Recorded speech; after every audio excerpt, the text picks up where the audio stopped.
daratan dan perairan adalah dua unsur penting dalam kehidupan. Manusia tinggal di daratan dan mendapatkan sumber kebutuhan pokok untuk kelangsungan hidupnya dari daratan dan perairan. Sekitar 12.000 tahun yang lalu, Pulau Sumatera sudah dihuni oleh manusia berpostur tegap. Mereka memilih tinggal di pinggir pantai. Di sini, makanan melimpah dan mudah dijangkau. Karena itulah, mereka membangun rumah sederhana dengan bahan dari alam, seperti kayu dan dedaunan. Karena tinggal di pinggir pantai yang terkena pasang surut lautan, mereka beradaptasi dengan membangun rumah panggung. Mereka bertahan hidup dengan berburu dan mengumpulkan makanan dari alam. Hewan yang mereka buru antara lain babi hutan, gajah, kambing, ikan, dan ular. Sedangkan makanan yang mereka kumpulkan dari alam berupa umbi-umbian dan buah-buahan. Jika sumber makanan di tempat tinggal mereka habis, maka mereka pindah mencari tempat baru yang dapat memenuhi kebutuhannya. Mereka pindah dari wilayah pesisir ke pedalaman. Biasanya, mereka menggunakan sungai sebagai panduan arah. Ketika mencari tempat baru, mereka juga membangun tempat tinggal sementara. Tempat tinggal sementara ini biasanya berada di dekat sungai. Selain menjadi panduan arah, sungai memiliki fungsi lain, yaitu sebagai sumber air dan sumber makanan. Ekosistem sungai dapat memenuhi kebutuhan pangan mereka sebelum ditemukan tempat baru yang layak mereka huni. Semakin banyak anggota, semakin cepat pula sumber makanan dan ruang habis. Maka, diperlukan pembagian anggota agar kebutuhan mereka tetap terpenuhi. Ketika mereka menemukan goa atau ceruk, maka mereka akan menggunakannya sebagai tempat tinggal. Goa dan ceruk digunakan sebagai tempat tinggal karena dapat memberikan perlindungan dari panas matahari, hujan, dan suhu lingkungan. Pada umumnya, goa dan ceruk yang mereka pilih berada dekat dengan sumber air seperti sungai maupun danau. Pada suatu waktu, mereka menemukan sebuah goa yang memiliki ruangan yang cukup luas. Goa ini terletak di dekat Danau Lutawar. Bagian dalam goa itu juga kering dan terlindung. Mereka kemudian tinggal di goa ini. Goa tempat tinggal mereka ini sekarang dikenal dengan nama Loyang Mandale. Masyarakat setempat mengenal ceruk atau goa dengan sebutan loyang.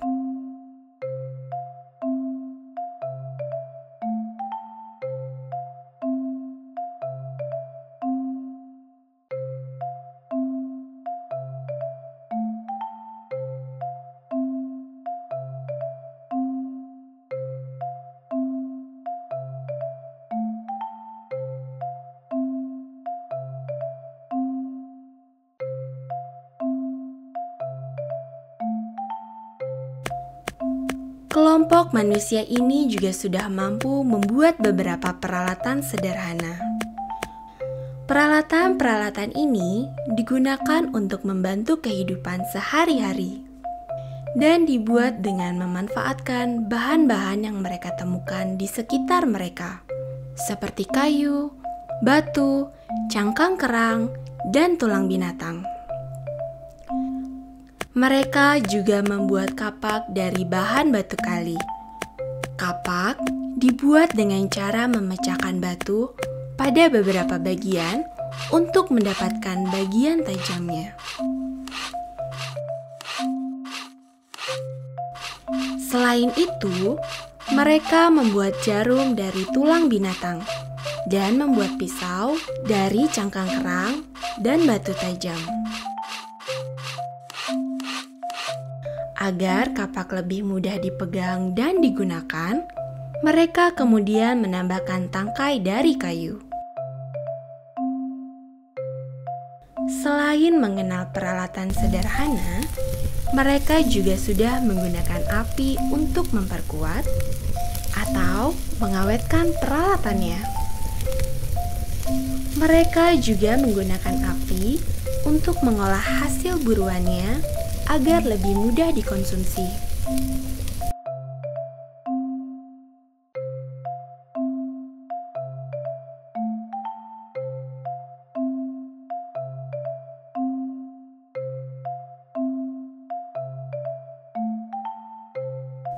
Sekitar 5.000 tahun yang lalu, datanglah kelompok manusia Austronesia. Postur tubuh mereka berbeda dengan kelompok manusia yang lebih dahulu tinggal di loyang Mandale. Pada suatu ketika, kedua kelompok manusia ini bertemu di loyang Mandale. Kemudian, keduanya hidup berdampingan di loyang Mandale dengan damai. Kelompok manusia Austronesia ini menggunakan beberapa peralatan baru, seperti gerabah dan anyaman. Mereka menggunakan gerabah sebagai wadah air, wadah makanan, dan juga keperluan religi. Mereka juga sudah membuat pola hias pada gerabah dengan cat warna merah. Ada juga gerabah yang dihias dengan cara digores.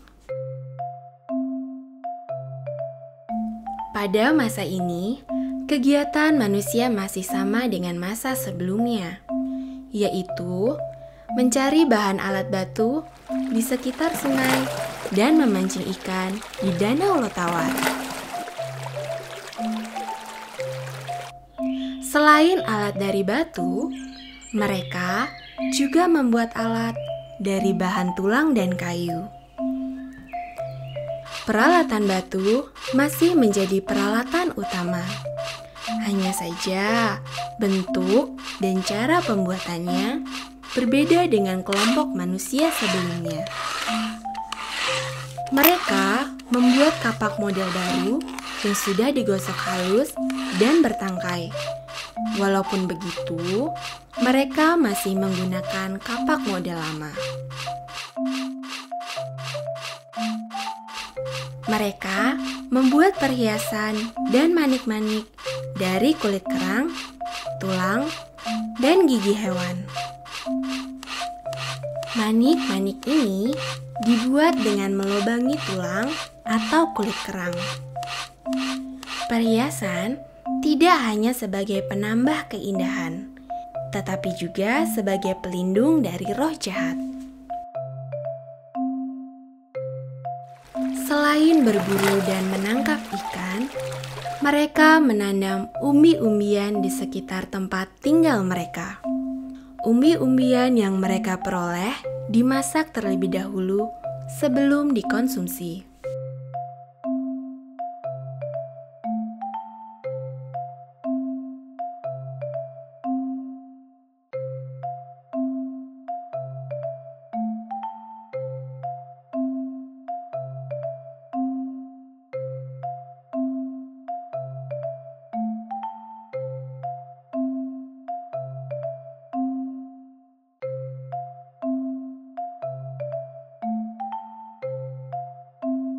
Ketika ada anggota kelompok yang meninggal dunia, mereka akan menguburkannya dengan tata cara mereka.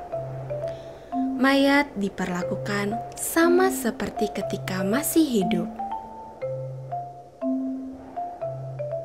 Penguburan dilakukan dengan membuat lubang kubur berbentuk oval dan melipat kaki mayat disertai bekal kubur. Ada juga yang seluruh jasadnya ditutup dengan bongkahan batu besar. Selain itu, ditemukan juga penguburan bersama laki-laki dan perempuan yang berkerabat dalam satu liang kubur. Ada juga penguburan dengan meletakkan jasad menghadap ke timur dan kaki di bagian barat, ataupun sebaliknya. Peletakan mayat dilakukan berdasarkan kepercayaan mereka tentang siklus matahari, terbit di timur dan terbenam di barat. Terbit matahari dipandang sebagai kelahiran, sedangkan terbenamnya matahari dipandang sebagai kematian.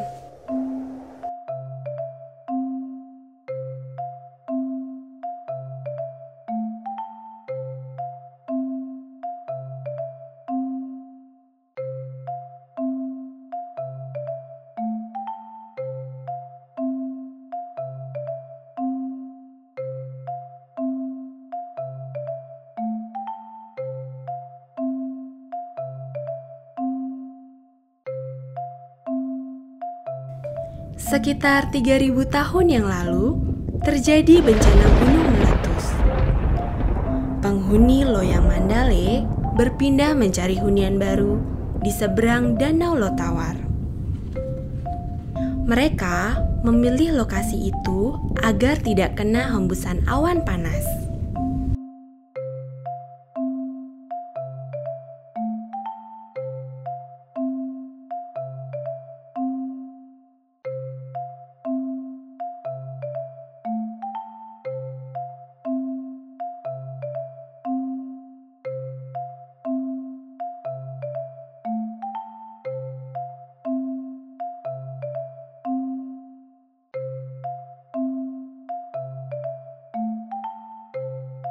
Kemudian sekitar 2000 tahun yang lalu, datanglah kelompok lain yang bertempat tinggal di sekitar Danau Lotawar.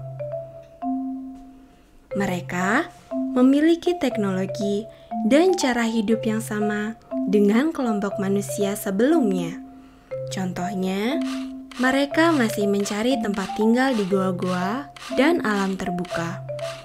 Kehidupannya masih sama, berburu dan menangkap ikan, serta menanam umbi-umbian. Kelompok manusia ini membuat tembikar dan anyam-anyaman semakin maju, terutama dalam menghias tembikar dengan cara poles dan gores. Tembikar yang berwarna hitam merupakan teknologi yang khas yang berasal dari masa sebelumnya.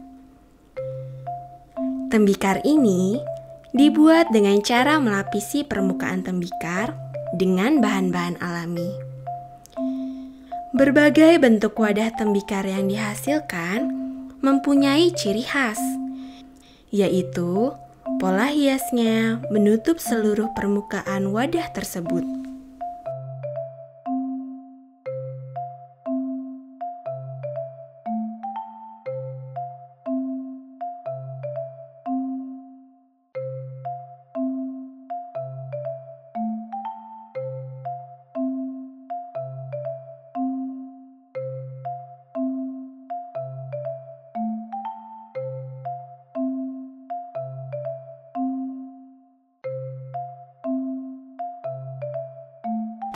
Ketiga kelompok manusia yang tinggal di sekitar Danau Lotawar tetap tinggal di sana dengan berbagai aktivitasnya, seperti membuat alat batu, memasak, berburu, menangkap ikan, dan lain sebagainya. Mereka hidup bersama-sama di dalam satu kawasan di sekitar Danau Lutawar. Hidup bersama menjadikan mereka berbaur, baik manusianya maupun kebudayaannya. Seiring berjalannya waktu, berbagai kelompok berbaur menjadi satu dan membentuk masyarakat etnis Gayo.